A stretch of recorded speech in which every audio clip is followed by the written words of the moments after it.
नमस्कार शिक्षक मित्रांनो, नक्कीच अध्ययन स्तर 5 0 ते 4 पर्यंतच्या संख्यांची मूर्त वस्तूंच्या सहाय्याने वजाबाकी करणे या अध्ययन स्तरामध्ये आपल्याला विद्यार्थ्यांना वजाबाकीचा संबोध आता अगदी स्पष्ट व्हायला हवा। म्हणून कमी केले, वजा केले, उरले ह्या सर्व शब्दांचा आपण जाणीवपूर्वक वापर करून इथे नक्कीच काही कृती करून घेणार आहोत आणि त्यासाठी आपल्याला काही साहित्यांची गरज आहे। आपल्याला वर्गामध्ये भरपूर साहित्य असते, गणित पेटीतील साहित्य, त्यानंतर अनेक अशा वस्तू असतात जे आपल्याला सहज उपलब्ध असतात, जसे की खडू, पेन, पेन्सिल, वह्या, पुस्तके। सर्व वस्तूंचा वापर आपण संख्येवरील क्रिया करताना करू शकतो। जसे की मी इथे 0 ते 4 पर्यंतच्या संख्यांची वजाबाकी हा संबोध इथे घेते आहे, तेव्हा प्रत्येक वस्तू माझ्याकडे 4 असाव्यात आणि एकसारख्या असाव्यात हे इथे महत्त्वाचं। सर्वप्रथम मी माझ्या विद्यार्थ्यांना निश्चितच दे आणि घे हा खेळ समजून सांगणार। आपला हा दे आणि घे ही कृतीयुक्त खेळ हा अशा पद्धतीने आपण 4 वस्तू घेतल्या आणि विद्यार्थ्यांना दे आणि घे ही वस्तू एका मुलाला आपण जवळ बोलवून मला निळ्या रंगाच्या वस्तूंमधील 2 वस्तू काढून दे, निश्चितच अशा पद्धतीने तो 2 काढून देईल।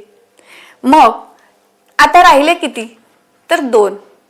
मी विद्यार्थ्याला माझ्या जवळ बोलवले आणि त्याला सांगितले मला इथे 4 पाट्या आहेत, पिवळ्या 4 पाट्या आहेत, त्यामधील एक पाटी काढून घे। असं म्हटल्यानंतर तो ही एक पाटी काढून घेईल आणि मी त्याला विचारेल की आता माझ्या हातात किती राहिल्यात, तेव्हा तो उत्तर देईल 1 2 3। अशा पद्धतीने आपण संख्यावरील क्रियामध्ये वजाबाकीचा संबोध स्पष्ट केला। मग ही कृती आपण खेळाच्या माध्यमातून कशी करून घेऊ? निश्चितच जेव्हा स्पर्धा असते तेव्हा विद्यार्थ्यांमध्ये चढाओढ लागते आणि जेव्हा चढाओढ असते तेव्हाच विद्यार्थी छान शिकू शकतात। म्हणून एक सुंदरसा असा खेळ इथे खेळून घ्यायचा आहे आणि त्या खेळाचं नाव आहे सांगा सांगा पटकन सांगा। 2 विद्यार्थी मी जवळ घेतलेत आणि 2 टोपल्या घेतल्यात आणि दोन्ही टोपल्यांमध्ये सारख्या रंगाची, सारख्या आकाराची 4च्या स्वरूपामध्ये अशा सर्व वस्तूंची रचना समोर ठेवली। एका गटातील एका विद्यार्थ्याला सांगितले तू ह्या टोपलीतले मोजणे आणि काढणे, दे आणि घे कृती ह्या टोपलीत करायची, तर दुसऱ्या विद्यार्थ्याला बाजूला असलेल्या टोपलीतील त्यातील वस्तू दे आणि घे या पद्धतीने काढणे। 2 गटांना जेव्हा मी हे समजावून सांगितले तेव्हा माझ्या विद्यार्थ्यांना घे आणि दे ही संबोध सगळे स्पष्ट होते आणि म्हणूनच मग आता त्या दोघांमध्ये मी जेव्हा स्पर्धा लावली तेव्हा टोपलीपर्यंत त्यांनी धावत जायचं आणि टोपलीमध्ये असलेल्या वस्तू मी सांगतील तेवढ्याच वस्तू मला काढून दाखवा आणि काढल्यानंतर उरल्या किती त्या सुद्धा मोजून दाखवा।